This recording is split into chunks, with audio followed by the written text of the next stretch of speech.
السلام علیکم جی ناظرین، میں ہوں حکیم محمد باسط فرام المحتاب ہربل دواخانہ تلہ گنگ سے۔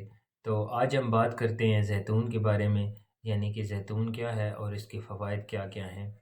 تو سب سے پہلے ہم اسے قرآن پاک کی روشنی میں دیکھتے ہیں۔ تو جو قرآن پاک کی صورت ہے والتین والزیتون، اس میں اللہ پاک نے زیتون کے بہت سارے فوائد بیان کیے ہیں۔ اس کے بعد حضور پاک صلی اللہ علیہ وآلہ وسلم کی حدیث مبارکہ کی روح سے اگر ہم دیکھیں تو آپ صلی اللہ علیہ وآلہ وسلم کا فرمان ہے کہ آپ اس کو کھاؤ بھی اور اس کو لگاؤ بھی، یعنی کہ یہ ایک مبارک درخت ہے اور اس میں 70 سے زائد بیماریوں کے لیے شفا ہے۔ تو دنیا میں یہ بہت زیادہ استعمال ہوتا ہے، غذا کے طور پہ بھی اور دوا کے طور پہ بھی استعمال ہوتا ہے۔ تو مارکیٹ میں یہ آلیو آئل کے نام سے اویلیبل ہے، اور زیتون کا جو پھل ہے اس سے زیادہ ہم جو ہے وہ زیتون کا آئل استعمال کرتے ہیں۔ بیوٹی پروڈکٹس میں یہ بہت زیادہ یوز ہوتا ہے، جیسے کہ آلیو شیمپو ہو گیا، آلیو آئل ہو گیا، بالوں کو خوبصورت بنانے کے لیے استعمال ہوتا ہے۔ اس کے علاوہ اگر ہم اسے غذا کے طور پر استعمال کرتے ہیں تو یہ ہماری باڈی کو بہت زیادہ بیماریوں سے بچاتا ہے، اور ہمارا جو امیون سسٹم ہے اس کو سٹرانگ کرتا ہے، یعنی کہ جو ہماری قوت مدافعت ہے اس کو بہتر بناتا ہے۔ اس کے علاوہ اس کی سب سے بڑی خاصیت یہ ہے کہ یہ چربی میں کنورٹ نہیں ہوتا۔ جب یہ چربی میں کنورٹ نہیں ہوتا تو یہ ہمیں امراض دل جیسی بیماریوں سے بچاتا ہے، کیونکہ اس کے علاوہ ہم جو بھی آئل استعمال کریں آج کل، جیسے جو بھی کوکنگ آئل ہے وہ ہم یوز کرتے ہیں تو وہ ہماری باڈی کے اندر جا کر فیٹی ایسڈز پیدا کرتے ہیں، یعنی کہ چربی میں کنورٹ ہو جاتے ہیں، جس کی وجہ سے ہماری باڈی کے اندر مختلف بیماریاں جو ہیں وہ جنم لے رہی ہیں۔ تو اس کی جو سب سے بڑی خاصیت ہے وہ یہ ہے کہ یہ چربی میں کنورٹ نہیں ہوتا۔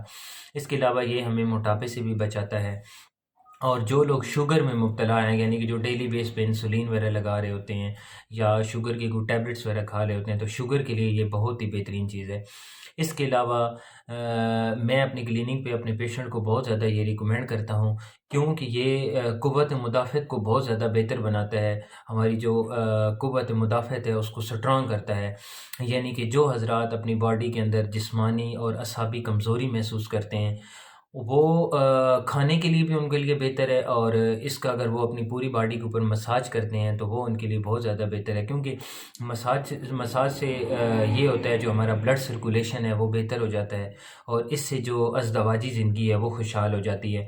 عمومی طور پہ آپ نے دیکھا ہوگا کہ بعض اوقات حکماء حضرات یا ڈاکٹر حضرات اگر باڈی کے اوپر کہیں پہ بھی کوئی موچ آ جاتی ہے یا کہیں پہ کوئی درد ہوتا ہے یا پٹھوں کا کھچاؤ ہوتا ہے، تو ڈاکٹر حضرات جو ہیں وہ اس کا مساج کے لیے کہتے ہیں۔ تو بیسک کیا ہوتا ہے، اس سے جو ہمارا بلڈ سرکولیشن ہے وہ اچھی ہو جاتی ہے۔